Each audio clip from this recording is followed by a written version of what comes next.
गरीब बाप मिट्टी के बर्तन।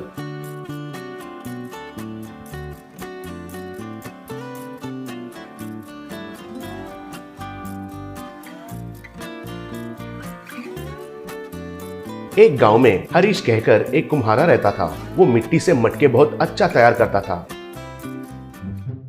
एक दिन वो घर आने के बाद उनका पत्नी दिव्या, आपका हालत देखकर तो आज भी कोई मटका बेचा नहीं लग रहा है।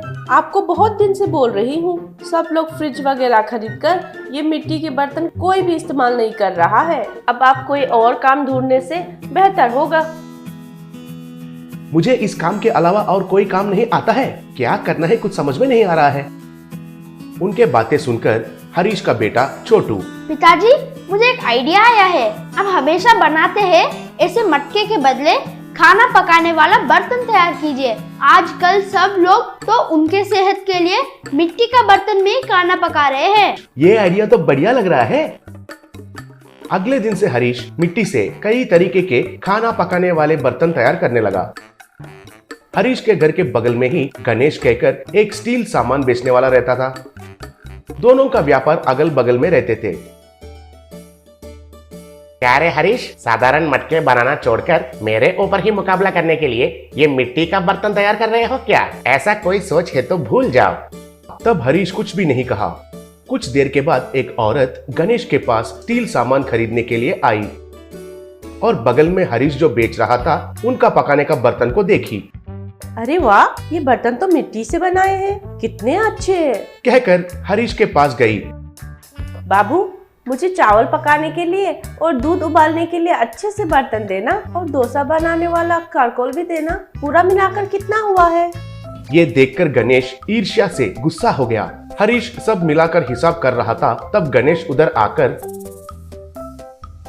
क्यों मैडम जी, मेरा स्टील सामान खरीदना छोड़कर ये मिट्टी के बर्तन खरीदना चाहते हैं? मेरा तो जिंदगी भर इस्तेमाल कर सकते हैं। ये मिट्टी का बर्तन तो यूं ही टूट जाते हैं, चाहिए तो देखिए। कहकर हरीश का एक बर्तन लेकर नीचे फेंका। तब वो टूट गया। तब वो औरत उनको छोड़कर गणेश के पास स्टील सामान खरीदकर चली गई।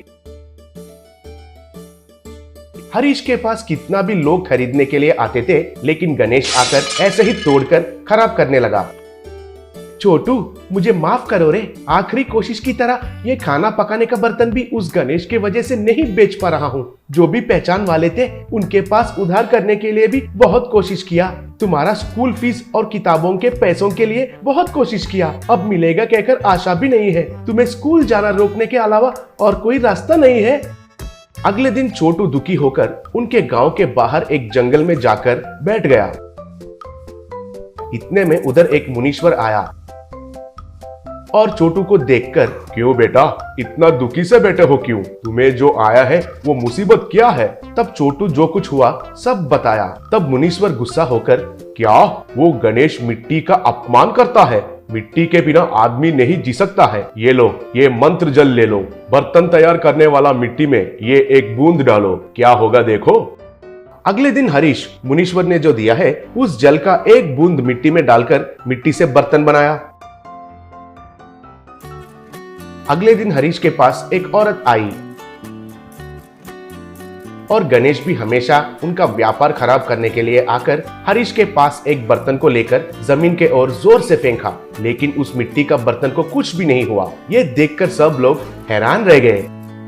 फिर गणेश ने और जोर से उसे फिर से फेंका, फिर भी उसे कुछ भी नहीं हुआ। तुम कुछ भी करने से उस बर्तन को तोड़ नहीं सकते हो।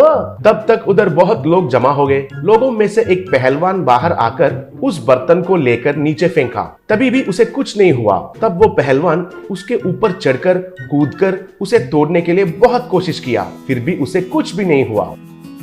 एक आदमी ने एक रोड रोलर लाकर उस बर्तन के ऊपर से चलाया, फिर भी उस बर्तन को कुछ भी नहीं हुआ।